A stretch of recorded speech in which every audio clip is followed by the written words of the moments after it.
Hi, my name is Sandra, and today I'm here to talk about my major project, which focuses on youth mental health promotion strategies and incorporates population-specific approaches to promoting mental health amongst sexual minority youth. My practicum was completed at Island Health, also formerly known as Vancouver Island Health Authority, or VIHA. And for those of you who don't know, Island Health provides a range of services through a network of hospitals, clinics, centers, health units, and residential facilities to more than 768,000 people throughout Vancouver Island. And of that, Island Health is comprised of 3 health service delivery areas: South, Central, and North Island. My practicum placement was located within the Planning and Community Engagement Department, which is responsible for establishing and maintaining processes that support strategic planning throughout the organization, including internal consultation, community engagement, research, and forecasting. The department falls under Portfolio M, which contains a number of island-wide programs, including mental health and substance use, child, youth, and family, and public health.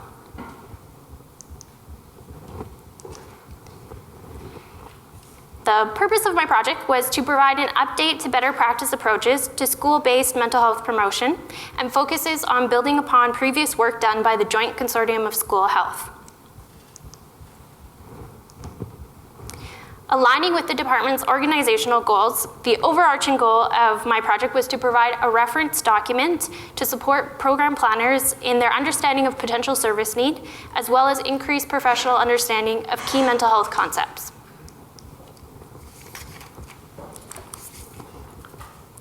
The UVic deliverable requirement was met through the development of a background paper, which covered key mental health and mental health promotion concepts. And as a planning resource document, this background paper included population trends relevant to youth within Island Health, including prevalence of mental health conditions and population growth trends.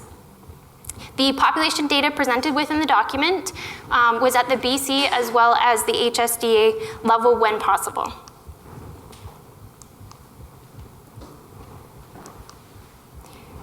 The UVic project requirement was met through the development of a youth mental health framework.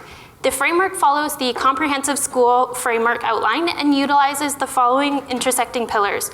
As Maria spoke about earlier, the social and physical environment, teaching and learning components, community partnerships, and school policy.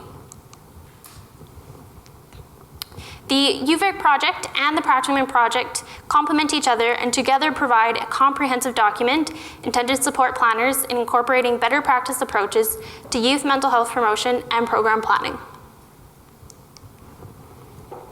The steps that were taken to draft this document include undertaking a literature review and completing a scoping review. The parameters for the scoping review included all journal articles published from 2010 onward, all articles published in English, studies that included quantitative and qualitative methods, a list of key search terms were included, no geographic parameters were used, and an age filter was applied to include all ages from 13 to 18. The search terms that were compiled utilized the PICO method, and outcomes of interest included the development of positive protective factors such as improved social connection, improved mental health, increased coping, increased help-seeking behavior, and improved positive social relationships. The following 4 databases were identified as being relevant, of which 5,253 articles were reviewed and 49 articles were included. And additional sources of information included 9 sources of gray literature. The results show that youth mental health and school-based approaches continue to evolve and increasingly are moving away from problem-focused approaches and recognizing the inherent strengths and resilience that exist within youth. Referenced extensively throughout the literature were challenges associated with consistently implementing and therefore evaluating better practice approaches. Provincially and nationally mandating better practice approaches may better address some of these challenges, such as anti-homophobic policies within schools, However, greater resources and supports are also required to effectively deliver consistent, comprehensive, and quality whole school-based approaches. For example, universal youth mental health approaches have greater success than short-term classroom-based interventions, but require long-term investments such as staff capacity and funding. Limitations to this study were also associated with population data. So determining the proportion of youth who identify as existing along the LGBTQ continuum poses several challenges, particularly for transgender populations.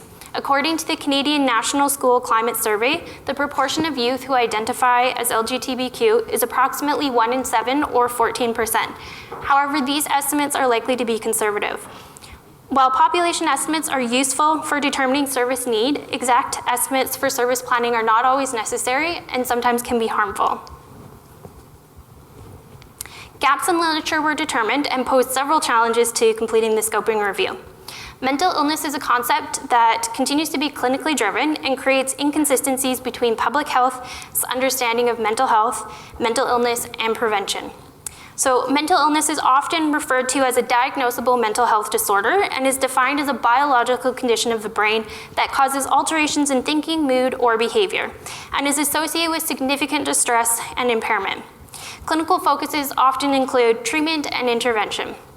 Public health recognizes mental illness in similar ways, but expands its focus to include mental health. Mental health and mental illness are seen as overlapping, but separate concepts. So someone with mental illness can be mentally healthy, while someone without mental illness can be mentally unhealthy.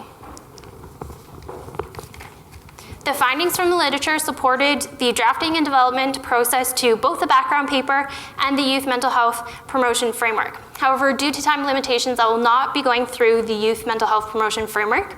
I have, however, drafted a summary document, and I've brought a couple copies with me today if anybody would be interested in reviewing that.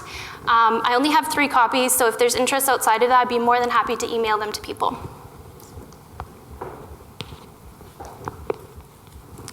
Discussions. Strengths.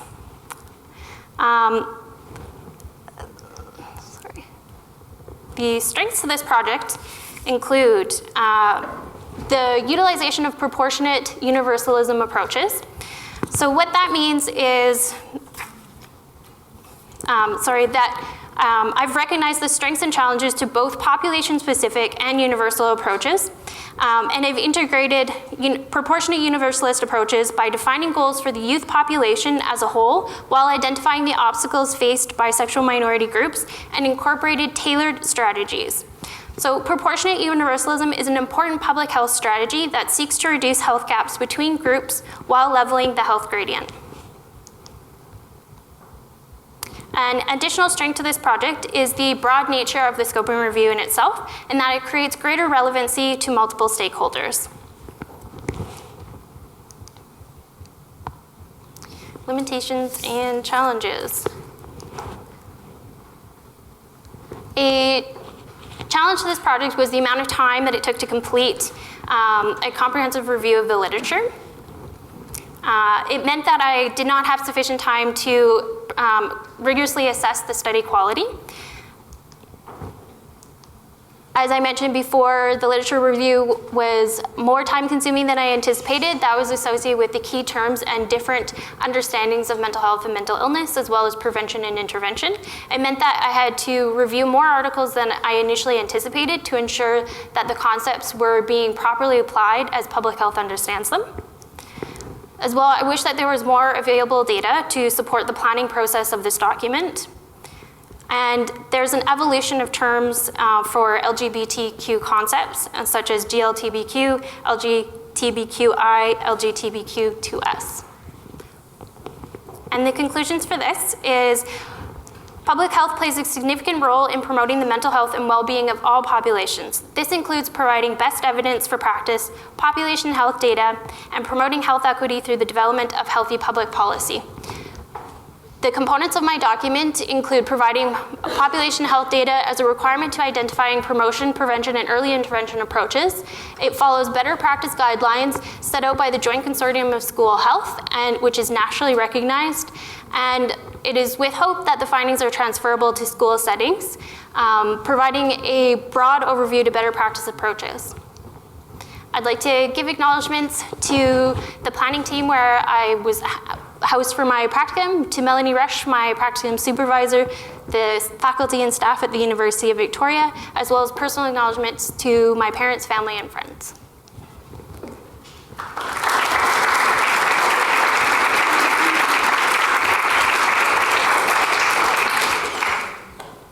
Okay, hands up for questions. Great, that was great, thank you. I was just wondering, how did you deal with the volume exactly? Because just looking at how many articles were found in your search, how did you find that? I actually started my practicum in September, so I've gone well over my hours. And I'm still in my practicum placement. Technically, I'm in a co-op placement now. So I think to some extent I've had the luxury of reviewing through the literature more extensively prior to the development of my project, and that's because I've been working on a mental health report with Dr. Murray Fife and partially with Kathy Palmer as well. So that was a preliminary review of the literature that was out there. Other questions? Oh, Kathy, with a K. Just a comment, Sandra, a huge task. Yeah. One of the things that struck me just in the bit of time that I had with you in that group was just the multiple sources of data. And that was something that I spoke about. Victoria was privy to that. That for me was a huge learning piece, was just the sources of data, the gray literature, anyway, well done. Thanks. Yeah. Yeah, just to note, the data that's included in the report are their secondary sources, which is unfortunate because, as you know, I was working fairly extensively with the Canadian Community Health Survey data, and unfortunately couldn't include any of that. Yeah, and that in itself, it was finding what the best source was. Some of them were not that current. Right. Yeah, right. so thanks. Anyone else?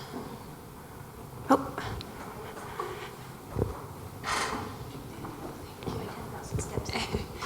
Great job, Sandra. I'm just wondering what the literature sort of said, just thinking in particular about our trans kids, about sort of the notion of pathologizing difference, perhaps, with these titles like gender identity disorder and these sorts of things, versus sort of carving safe spaces for them.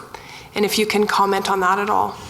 Yeah, part of the Better Practice Guidelines is creating trans-inclusive LGBTQ spaces within the school, but also advocating for them within the community. And in addition to that, creating gay, straight alliances. And yes, gay maybe doesn't apply to everybody, but the terminology seems to have stuck and the students really speak to it. So there is a website, Gay Straight Alliances, and a lot of the schools have registered their alliance, so you can look at that and see there's quite a movement. I think there's 70%, but don't quote me. It's pretty high of schools that are participating in developing gay straight alliances. Okay, thank you, Sandra.